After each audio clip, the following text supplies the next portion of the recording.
안녕하세요, 조씨입니다. 지난주에 A&R 파헤치기 영상을 올렸는데 제가 생각했던 것보다 훨씬 많은 분들이 엔터테인먼트 산업과 A&R이라는 직무에 대해 관심이 많으시더라고요. 댓글이나 DM 통해서도 질문들을 주시고 그랬는데 오늘은 여러분들이 궁금해하셨던 내용 중에서 퍼블리싱 A&R이 뭐냐에 대해서 설명을 좀 드려볼까 합니다. JYP 채용 공고 사이트를 보면 뮤직 파트가 있고 또 퍼블리싱 A&R 파트가 있거든요. 이게 어떻게 보면 헷갈리실 수도 있는데 뮤직이랑 퍼블리싱 A&R이 무슨 차이인지 모르겠다 라고 질문을 주시는 분들이 많아서 좀 더 확실히 알고 진로를 준비하실 수 있도록 설명을 드려볼까 합니다. 제가 이전 영상에서 A&R이 하는 일들에 대해 파헤쳐 드렸잖아요.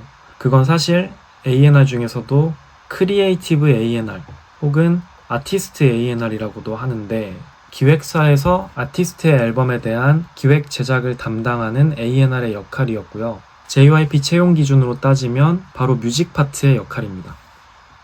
저도 퇴사하기 전까지는 3본부 뮤직팀 소속이었습니다.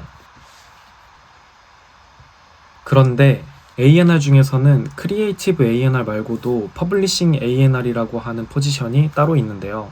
둘 다 A&R인데 무슨 차이일까요? 제가 이전 영상에서 A&R이 어떤 뜻인지 말씀드렸었는데 기억하시나요?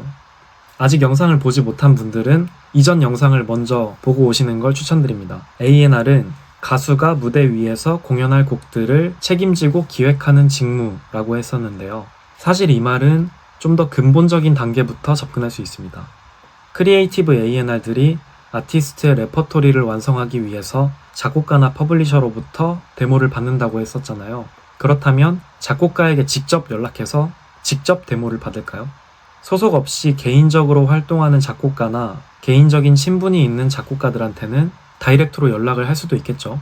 저도 개인적인 친분이 있는 아마 음악 좋아하시는 분들이면 다 아실만한 젊고 실력 있는 프로듀서들한테 데모를 직접 받았었는데 아쉽게도 그 데모들이 앨범에 수록된 적은 한 번도 없었습니다. 반대로 친분도 없고 컨택 포인트도 알 수 없는데 연락하고 싶은 작곡가가 있다. 그러면 어떻게 해야 될까요? 소속이 없는 작곡가 같은 경우에는 개인 SNS나 수소문을 통해서 컨택하는 경우도 있습니다. 하지만 어떤 레이블이나 퍼블리셔에 소속되어 있는 경우에는 회사를 통해서 컨택이 들어갑니다. 이때 크리에이티브 A&R들은 작곡가 소속 퍼블리셔의 담당자와 컨택을 하게 됩니다. 아티스트의 레퍼토리를 완성하기 위해서 크리에이티브 A&R이 곡을 찾아 나서고 작곡가의 곡을 받기 위해서 해당 작곡가의 퍼블리셔 담당자와 컨택을 한다. 혹시 감이 오시나요? 작곡가가 소속된 퍼블리셔의 담당자가 바로 퍼블리싱 A&R입니다. 퍼블리싱 A&R은 크리에이티브 A&R과 목적성이 다릅니다. 크리에이티브 A&R은 아티스트의 방향에 맞게 좋은 곡을 구해서 실적을 내는 것이 목표지만 퍼블리싱 A&R은 소속 작곡가의 곡을 팔아서 실적을 내는 것이 목표입니다. 감이 잡히시죠? 그렇기 때문에 퍼블리싱 A&R들은 소속 작곡가들의 데모곡을 관리하고 곡이 잘 팔릴 수 있도록 방향성을 잡아주는 역할을 합니다. 그리고 기획사로부터 리드를 따오기도 하고요.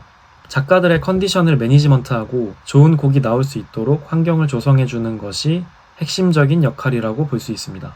혹시 송캠프 혹은 라이팅 세션이라고 하는 말을 들어보셨나요? 한국에서는 SM에서 처음 시작을 해서 정착화된 프로그램인데요. 며칠 혹은 몇 주 단위로 기획사와 퍼블리셔가 뭉쳐서 함께 곡을 만들어내는, 쉽게 말해서 작곡 워크샵이라고 보시면 됩니다. 송캠프는 작게는 아티스트 한 팀과 작곡가 몇 명만 모여서 소규모로 진행되는 경우가 있고요. 예를 들면 제가 전담 트레이닝을 했었던 밴드 엑스디너리 히어로즈의 데뷔 싱글 해피 데스데이의 경우 소규모 송캠프를 통해서 탄생한 곡입니다. 그리고 여러 A&R들과 여러 작곡가가 함께 진행하는 송캠프도 있는데요.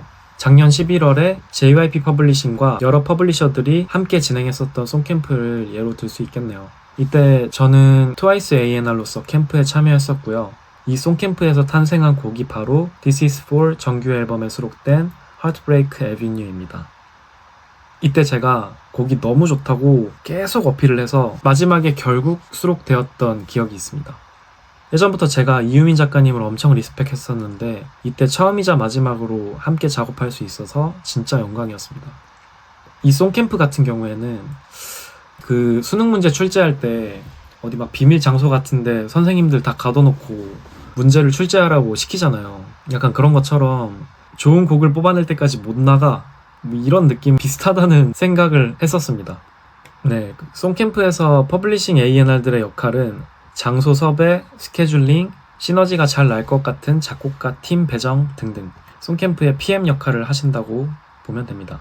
그리고 각 기획사들로부터 리드를 받아서 송캠프 동안 뽑아내야 하는 데모의 방향성을 제시해주고 중간중간 작업 과정을 체크하면서 방향을 잡아줍니다.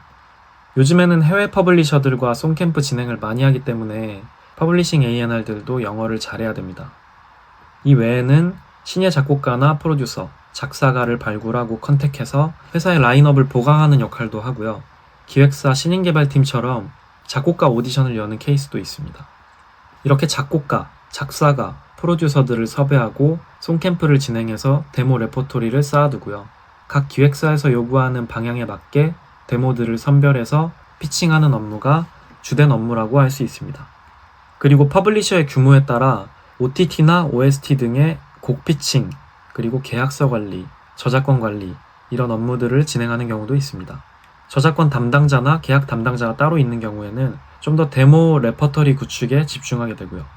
그러면 퍼블리싱 A&R이 되기 위해 필요한 역량들이 뭘까요? 실력 있는 작곡가 발굴을 위해서 여러 채널을 통해 음악을 디깅하고 트렌드보다 앞서 나가는 능력이 필요한데요. 수많은 신예 작곡가 팔로잉을 하려면 아티스트보다 더 딥하게 들어가야 되는 분야이기 때문에 음악을 정말 사랑하고 서브컬처나 매니악한 장르에도 수년간 미쳐 살았던 그런 오타쿠적인 기질이 필요할 것 같습니다. 한마디로 음악을 공부로 접근하거나 아니면 단기간에 완성시키겠다, 이거는 어려운 분야인 것 같습니다. 그리고 작곡가들의 멘탈과 컨디션을 케어하면서 좋은 곡을 뽑아낼 수 있는 커뮤니케이션 능력도 뛰어나야 되고요. 큰 프로젝트들을 진행하기 위해서 플랜을 짜고 여러 상황에 대처하는 매니지먼트 능력도 필요합니다. 또 각 기획사에서 요구하는 방향에 맞게 데모를 잘 선별해서 피칭하는 음악적 센스가 필요하고 곡을 팔아야 되기 때문에 영업 능력도 굉장히 중요합니다.